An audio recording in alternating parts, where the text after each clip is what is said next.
is up, YouTube world? Alright. So we're going to talk about the community tank a little bit. Oh, we got an electric blue baby right here. Yeah, I got 3 of these guys in here. I might even have 4. There's another one. Got a whole school of these glass cats. Got the barbs, corridors. Got some rainbows. There's also some goldfish, but they're in quarantine tank. We take a quick look at them here in a moment. And then everything in here got changed. The substrate, all real plants now instead of just one side. I actually went ahead and got the aquascape. It was on the 55, got it on this one. Kept the one in the back as well, just so a little more light penetration in the back there because I got so many plants in the back. And hopefully it all grows really well. So we actually did have quite of a loss in the swamp. Now I'm actually really surprised. You're so cute. There's the 3rd one. So 1, 2, 3, 4. There are 4. Really thought I only put 3 in there. So I got 4. There's 4 babies in there. That's so cute, huh? But yeah, they're going to actually grow up with the goldfish, so everything should go really well. But yeah, let's talk about everything. So I had actually gravel in here. All types of mixed gravels throughout the years of starting out with a 6-gallon tank and eventually getting to this tank and then eventually building a swamp for it. But the swamp was put together much better, more uniform substrate, high quality substrate for plant growth and everything. And eventually I got to this. So when I removed this substrate, all the gravel, it was probably a good 3-4 inches tall, and I removed the under gravel filter and everything. And as I was removing it, you know, pushing everything to one side and pushing all the rock to another side and trying to scoop it out a little bit there and there, the aquarium was pretty cloudy. Alright. And of course the overflow box has a pre-filter on it. And it goes down and goes down and goes into a wet and dry. And this wet and dry also has a pre-filter on it.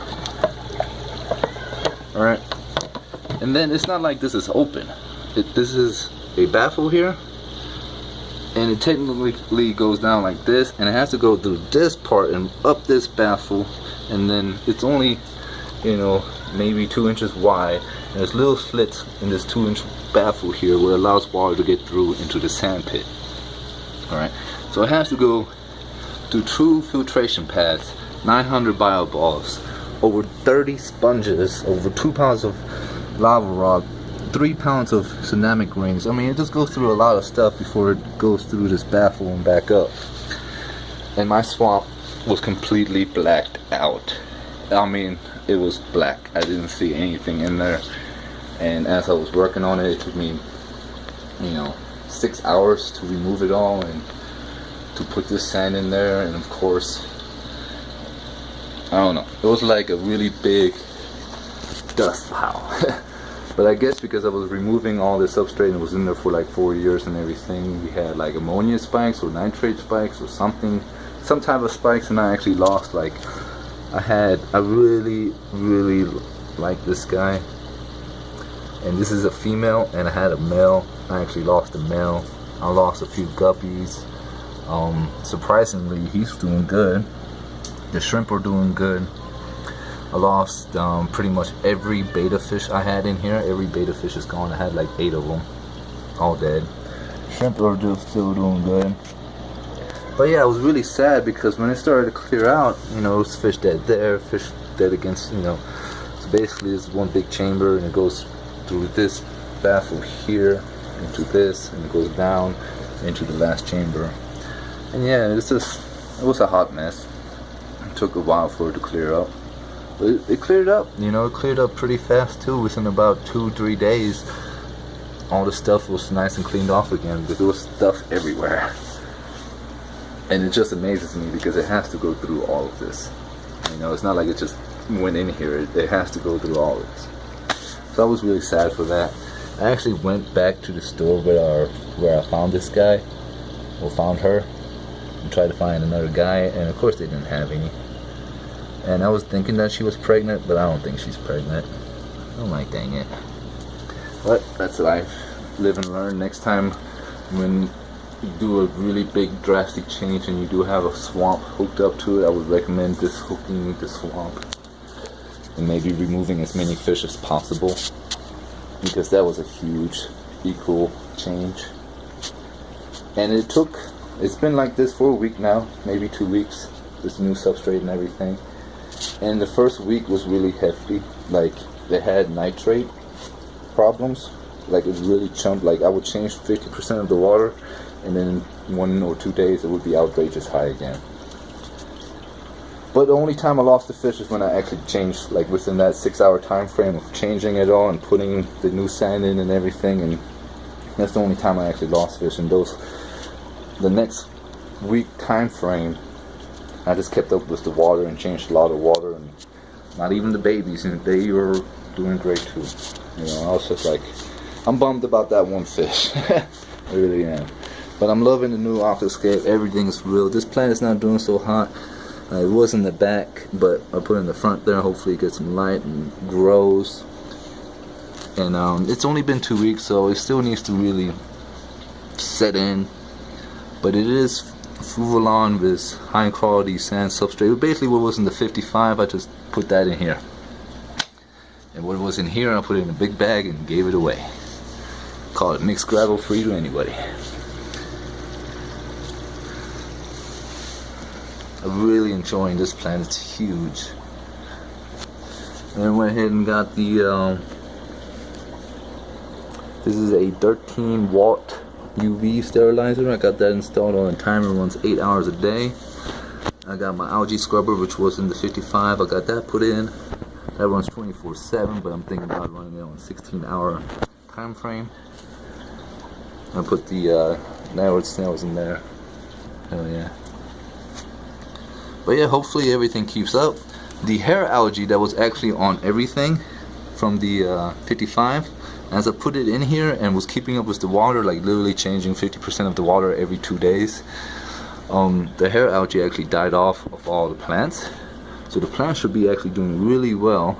Like here it's still kind of stuck to it, but hey, it needs to still get set in, rooted in, and start growing. I'm liking everything so far. Here, this is really cool and interesting. I got a new grow light for it. This is actually, the first one was a 24 watt. This is a 12 watt. So I actually have 2 of these, but this is the one I'm using as a 12 watt. The 24 watt was just too powerful, and I was actually starting to grow hair algae on my plants. Like, it actually died off again. It's doing much better. It was looking like, I'm like, oh god, this is gonna become like a hot mess if I don't change the light bulb. So within about 2 weeks of noticing the hair algae grows on the plants, I changed it to a 12 watt. But it's amazing. These plants right here, it's kind of weird because this, you know, it makes everything look red, this light. But this plant right here is actually growing out of the water. And yeah, it goes all the way. Wait, it goes here. It goes all the way into the ground, you know. So these plants actually shoot out of the water. Now before, I only had this strip here, and what would happen is they make it out the water and they died, you know, like that's it, you know, they will just wither away. But now because I have this light, I mean, it's just beautiful. I went ahead and this was on top of this one. Went ahead and just cleaned out all the balls and everything, running it like a normal filter again, and went ahead and put it down here where this nice light is. It actually is doing much better. This one is actually, you can see it's growing towards the light. It's doing really cool. Went ahead and got these bamboo, I think they're called. Got 2 of them stuck, man. They're doing really good too. This one is actually sprouting more leaves. It used to be just the top part, but now it's like, that one's doing really good too. This one was half dead, working with that one light I had before I got this one. So I cleaned it up really nice, cut off all the dead leaves, just cleaned it up really nice, and it sprouted so many clean leaves. It's looking really good. And here it's doing really well since, you know, we had that accident, since I changed the substrate, but everything is doing really well. Again, we got pregnant guppies, that swordtail, you know, hopefully, you know, maybe one day I come across a male or something. We got a assassin snail. We even have a red shrimp in here, and we have ghost shrimp in here. But of course, we're never going to see them. Look, they're trying to get it on. We got a really fancy guppy right there. Yeah, I'm sad for the swordtail. I'm like, and they used to swim together and stuff, so that sucks. But maybe I find another male swordtail, which also looks really cool. You know, this was a really awesome find. I'm really sad about the fish. But hell yeah, so this is doing really well, and vegetation's growing really well. This plant here was actually like shooting up crazy like, so I actually cut it and replanted it, so there's two of them now next to each other, and hopefully the red plant grows really well again like it did last time. This red plant is actually starting to show some life. It's actually starting to stick out above all. So yes, this really made a huge difference. And this light is 12 watts. It's a full spectrum for special plant growing light, so it's really high in reds. And yeah, it does wonders. Sure does. Alrighty guys, talked about the community tank a little bit and what's going on with it. But yeah, I really enjoy it. Really sad about the fish loss within the swamp tank. Really sad about that part. But everything will be okay and get much better. And that's the community tank. So that's the aquascaping of the community tank and putting it back together, and hopefully it all starts growing in really nice and filling in really nice. And a lot of these plants were in the community in the 55, and they had a hair algae problem in that 55, so this one should keep everything in check. Alrighty, YouTube, that's the community tank and the little sad parts of it and all this good stuff, and I wish everybody else a night. Y'all be good. Laters.